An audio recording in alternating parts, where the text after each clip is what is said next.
Исәнмесез, кадерле дуслар. Приветствую вас, дорогие друзья. Минем исемем Рамил. А я Алина.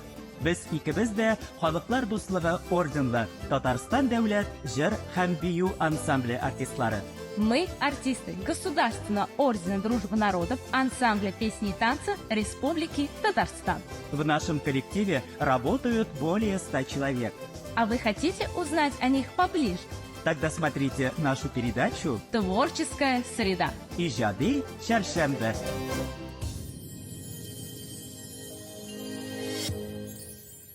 Исәнмесез, хөрмәтле тамашачыларыбыз.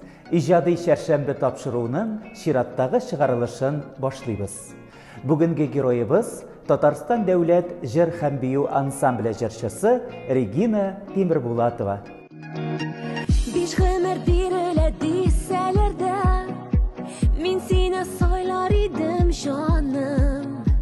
Синең янәшәңдә булсын иде һәрбер атан танарым. Тик синең белән, тик синең янда, мин бәхетле шушы дөньяда. Тик синең белән, тик синең янда, мин кар канатлы бергә булганда. Тик синең белән, тик синең янда, мин бәхетле шушы дөньяда. Тик синең белән, тик синең янда, мин кар канатлы бергә булганда. Регина, хәерле көн, ничек хәлләрең? Хәерле көннәр, хәлләр әйбәт, Аллага шөкер. Бик яхшы. Менә ниһаять безнең тамашачыларыбызны шушындый матур кыз, оста җырчы белән таныштырыр вакыт килеп җитте. Һәм инде безнең барлык геройларыбызга иң беренче бирелә торган сорау: кайда тудың, кайда үстең, кайда укыдың? Мин Казан кызы, мин Казанда тудым, Казанда үстем һәм инде Казанда яшим. Әти-әниләрең нинди кешеләр, музыка белән бәйле кешеләрме? Әти-әни музыка белән бәйле түгел, минем әни укытучы, әти төзүче. Безнең дә әнидә исән, Аллага шөкер, ул гомер буе Казан вертолет заводында повар булып эшләде. Субханалла. Сиңа музыкага мәхәббәт кайдан барлыкка килде? Музыка белән мин гомер буе шөгыльләндем. 5 яшьтә мин үзем үз теләгем белән Казан музыка мәктәбенә укырга кердем. 5 яшьтә? 5 яшьтә, ул вакытта мин әле садикка йөрдем, менә үзем кердем дә әйттем. Сез дә укыйсым килә, һәм инде мине бер сүз дә әйтмичә алдылар, шундый зур теләкне күреп. Аннары инде мин музыка көллиятенә укырга кердем, вокаль бүлегенә, татар вокаль бүлегенә, анда Венера Хасановна Гараевада укыдым. Аннары Казан дәүләт консерваториясе, анда мин опера җырчысында Варшавская Нина Петровнада белем алды. Анда да мин оперный җыр бүлегендә укыдым. Ничек менә халык җырларын башкару теләге туды синдә? Мин татар халык җырларын бик яратам, бөтен күңел белән мин аларны яратам. Ничек җырларга оперный тавыш белән, менә минемчә нәрсә җырласаң да, оперный җырлар булсынмы, халык җырлары булсынмы, эстрада җырлары, син аларны иң беренче, иң югары дәрәҗәдә җырларга тиеш. Һәм инде син алны югары дәрәҗәдә җырламасаң, ул инде берничек тә кешенең күңеленә керә алмый. Классик әсәрләрне җырлый алган кеше, миңа калса инде ул бөтен җырларында башкара алардыр дип уйлыйм. Менә безнең Татарстан дәүләт җыр һәм бию ансамбленә эшкә килү теләге кайчан барлыкка килде? Ансамбль турында мин бик күп хыялландым, чөнки училищеда укыганда Венера Хасановна белән аралашып, мин күрдем, ничек ул ансамбль турында үз фикерен әйтә, гел мактыйдыр, гел сөйлидер, кая ансамбль гастрольгә китте, солистлар турында сөйлидер, кем ничек, кем нинди яңа җыр өйрәнде. Шуңа күрә мин менә шул ансамбльне ишетеп, мин үстем һәм инде Аллага шөкер шунда эшкә дә кердем. Менә Венера Хасановна шулай ук сиңа бәлки тәкъдим дә иткәндер әле, безгә эшкә килергә. Ул миңа шалтыратты да әйтте, менә безнең урын бар. Килсән, мин бик шат булыр идем сине менә шушындый коллективта күрергә.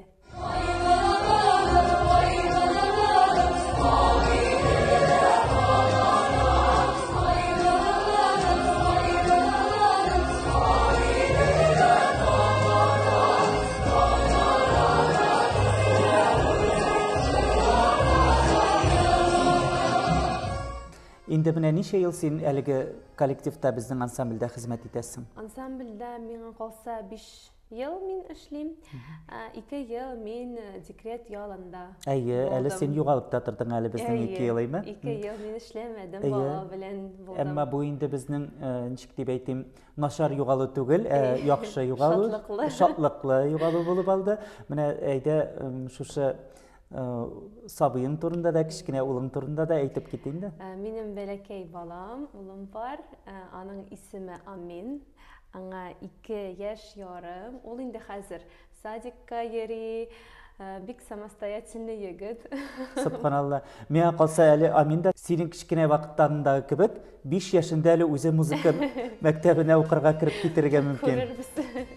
Авылыма кайтсам, жанга сихәт табам.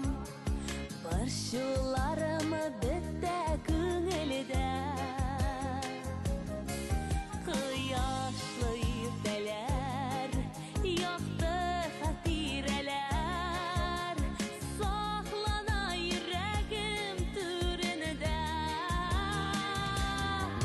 Жанга якын аның яшел балыннары, уфукларга җиткән иген басулары, сулышлар киңәгә, чыксам кырларына, кояш нурын сибә барыр юлларыма.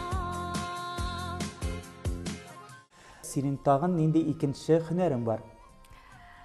Мәктәптә мин бик әйбәт укыдым. 11-нче сыйныфны 5 белән генә мин битердем, алтын медаль белән битердем. Экзаменнарның билгеләре бик яхшы булды, гел 5 булды. Һәм шуңа күрә мин әйтәм, әрәм булмасын, тагын бер профессиям булсын. Һәм мин Казан финансовый университетына укырга кердем. Һәм инде бик уңышлы гына аны битердем. Әмма дә ләкин бер көндә эшләмәдем. Бу бит инде бер-берсенә каршы килә торган ике Әйе. профессияме, ике һөнәр менә. Халык телендә бар бит инде шундый сүз, теге җырчының тавышы катырак яңгырасын өчен башы буш булырга тиеш диләр. Резонаторга әйбәт эләксен Әйе, өчен. әйе. Монда синең баш миең әйбәт эшли дигән сүз. Димәк, син чын җырчы дип әйтеп була, чөнки син үзең җырлыйсың да, үзең акчада саныйсың. Һәм инде шушы икенче һөнәрең синең әле тормышта да бик кирәкледер дип уйлыйм. Әйе, хатын кыз өчен бигрәк тә. Әйе, бигрәк тә хуҗабикәләр өчен. Әйе. Инде менә ансамбль тормышына әйләнеп кайтыйк. Ансамбльдә нинди җырлар башкарасың? Мин үзем сопрано тавыш белән ансамбльгә килдем, һәм инде бик күп сололар белән җырлыйм. Ул да булса Иңгер-меңгер, бала уйнатканда, Зөбәрҗәт, Кар суы, Сакмар су һәм башкалар. Булар бит инде безнең ансамблебезнең алтын фондын тәшкил иткән авыр башкарыла торган җырлар име. Регина, менә ансамбльдәге иң беренче гастролең истә калдымы? Беренче концертым истә, ул Мәскәү булды. Анда Татарстан көннәре булды. Һәм инде бер атна эчендә эшкә килеп, мин тиз генә шул программаны өйрәнеп, Мәскәүгә киттем. Һәм инде Аллага шөкер, бик уңышлы гына анда җырлап чыктым. Бик яхшы, бу бит инде шундый авырдыр. Менә эшкә килеп, бер атна эчендә репертуарны өйрәнеп, Мәскәү кадәр Мәскәүгә барып җырлап кайтырга име? Үзегез беләсез, без бит җырлау гына түгел, анда бит хәрәкәтләр бар, төрле движениялар бар. Әйе. Шуңа күрә җиңел булмады дип әйтәсем килә, әмма дә ләкин җиңеп чыктык. Безнең ансамбльгә килгәнче мин сине инде ишетеп, күреп белә идем. Якыннан инде синең белән без ансамбльдә таныштык, шулай бит. Эстрадада бик күп җырларың бар синең, клипларың бар. Менә шул турыда да сөйләле. Эстрадада мин бик күп җырладым. Хәзер дә җырлыйм дип әйтәсем килә. Дөресен генә әйткәндә, бик күп клиплар бар. 6-мы, 7-мы. Үземнең сольный альбом, сольный дискым бар. Бик күп еллар, 5-6 ел мин Барс Медиа компаниясе белән берлектә эшләдем. Минем продюсер бар иде. Тагын бер кызыклы история бар. Кем Барс Медиа белән мине таныштырды. Министерство культуры бір елны мені Қазақстанға Сабантуйға жіберді жырларға.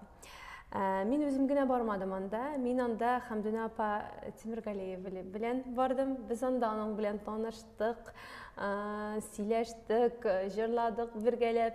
Ул мине бик яратты да һәм әйтте: "Регина, менә сиңа шунда эшләргә кирәк. Мин сиңа булышырмын, сөйләшермен." Һәм инде дөресен генә әйткәндә, ул сөйләште һәм инде мине анда эшкә алдылар. Ул мине анда әйтте: "Менә шундый бик талантлы кыз бар" дип. Һәм инде дөрестән дә мин анда килдем. Алар канәгать булдылар минем кандидатура белән. Һәм 5-6 ел без берләмдектә эшләдек. Алар миңа бик күп булыштылар, бик күп җырлар миңа әзерләделәр, үзләделәр, ясадылар. Хамдуна апа минем өчен бик зур этәргеч булды, минем өчен бик зур кеше булды минем тормышымда. Урманнарга таңнар кайткан чакта, агачларны кояш иркәли, түренәсе киләсе юназга, безнең күңел урман икәнени. Түренәсе киләсе юназга, безнең күңел урман икәнни. Менә эстрада белән ансамбль арасында нинди аерма бар? Эстрадада менә син үз эшен үз җаваплы. Инде ансамбльдә монда син генә түгел, синең коллегаларың бар, хор, танцевальный группасы бар. Син бөтен кешенең ничектер кайфына карап эшлисең инде. Эстрадада менә ничек телисең, бөтен иберне шулай эшлисең. Менә шунда аерма дип торам. Менә башкару ысулына килгәндә, менә сәхнәдә эстрадада җырлау җиңелрәкме, яки инде ансамбльдә җырлау җиңелрәкме, яки авырмы? Алай дип әйтеп булмый, каядыр җиңел, каядыр авыр. Һәрбер өлкәсендә үз авырлыклары бар. Һәм инде син аларны карап менә эшлисең. Регина, минем әле сине телевизордан, сериалда да күргәнем бар. Шул сериал турында да әйтәле. Әйе. Жылы изли жаннар дигән сериалда, татар сериалда, ТНВ каналында мин төп рольне башкардым. Бер кызны уйнадым, аның исеме Индира. Ул бик шундый усал, үз характерлы кыз иде. Һәм инде менә шундый күңелле вакыйга да бар. Сериалны күрсәткәннән соң, урамда мине кеше таный бит инде. Син бит теге кыз, син шул сериалда катнаштың. Һәм инде мин бит анда усал кешене уйнадым. И кеше миңа килеп әйтә: "Оба, шундый усал булырга ярамый бит инде кызым." Менә шундый кызык хәлләр дә булды. Димәк, син бик яхшы уйнагансың дигән сүз. Халыкны ышандырырлык дәрәҗәдә уйнагансың. Шуйма? Гафу итегез. Нишлисез сез монда? Фотосессия? Камил, син нишләп монда? Мин монда эшлим. Ярамыймы әллә? Син? Һәм мин сиңа фотога төшәргә дип килдемме? Да. Бу салонны ниндидер шабашник студенткалар эшли торган дешевка дип уйламаган идем. Камил, сине дә уңайсыз хәлгә калдырдым, гафу ит инде, пожалуйста. Алай карама инде. Гафу үтендем бит. Әйдә киттек моннан. Казанда приличный салоннар бетмәгән әле.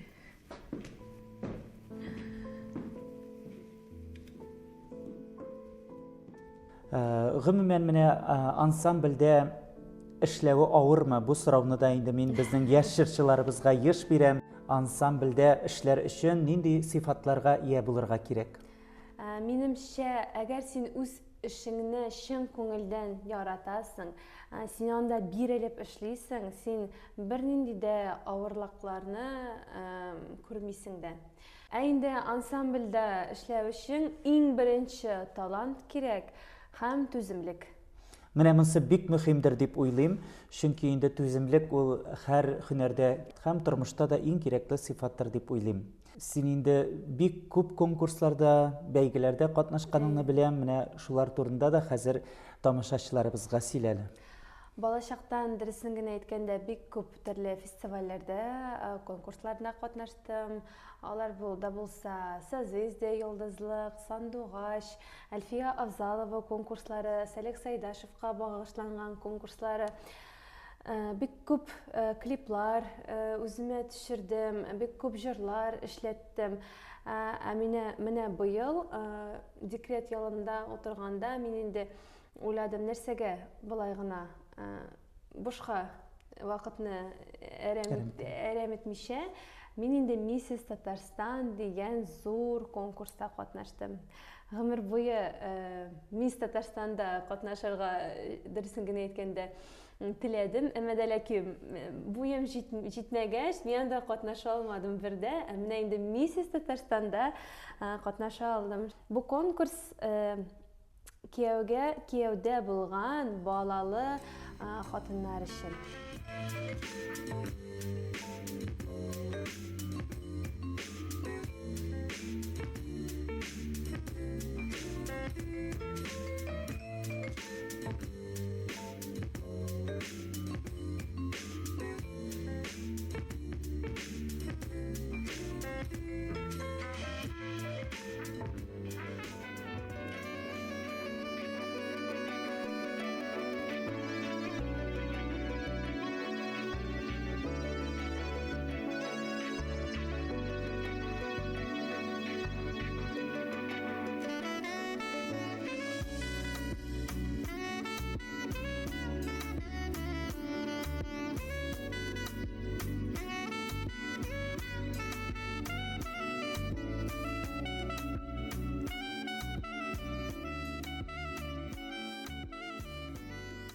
Мин Миссис Очарование булып чыктым шул конкурста.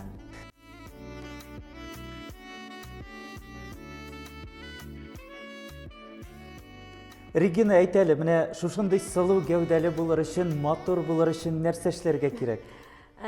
Дөрестән дә бернинди дә серләр юк, бернәрсә артыгын эшләргә кирәк түгел. Без бит артистлар көне буе эштә, концертта, ашарга вакыт юк, тырышып эшлибез. Һәм мин көн сайын әйтсәк тә була, төнге 11-дә, 12-дә ашарга утырам, майонез белән дә, ипис белән дә ашыйм. Менә шул. Димәк, шушындый сылу гәүдәле булыр өчен көнне буе ачтырып, төнге 11-дә, 12-дә ашарга кирәк име? Юк, шаярам гына. Әмма дә ләкин дефицит калорий дигән сүзе ул дөрестән дә бар һәм бик файдалы киңәш бу. Күп ашамаска иң мөһиме. Бу инде безнең Регина Тимербулатовадан лайфхак булды.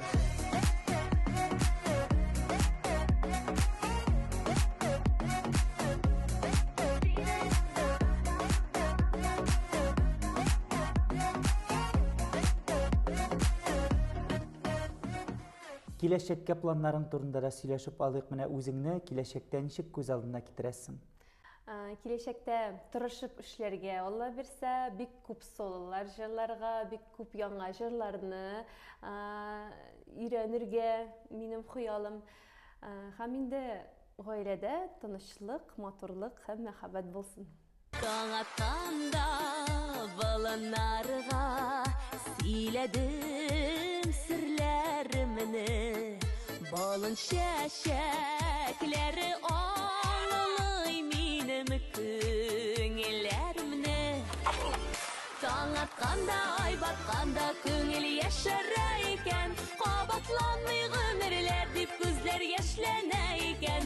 Таң атканда, ай батканда күңел яшәрә икән, кабатланмый гомерләр дип күзләр яшьләнә икән. Без сиңа, Регина, зур уңышлар телибез. Менә шушы иҗади юлың ничек матур башланып китте. Алга таба да шулай матур иттереп дәвам итсен иде. Сиңа тагын да бик күп җырлар белән халкыбызны сөендерергә насыйп булсын. Шулай ук бәйгеләрдә катнашып матур урыннар яуларга насыйп булсын. Бары тик изге теләкләребезне генә ирештерәбез. Бик зур рәхмәт. Ә без сезнең белән, хөрмәтле тамашачылар, киләсе тапшыруга кадәр саубуллашабыз. Исән-имин булыгыз. Синең сулыштан көнем яктыра, киләчәк безне алга чакыра. Мәхәббәт дигән йолдыз нурыннан, юлны ысык як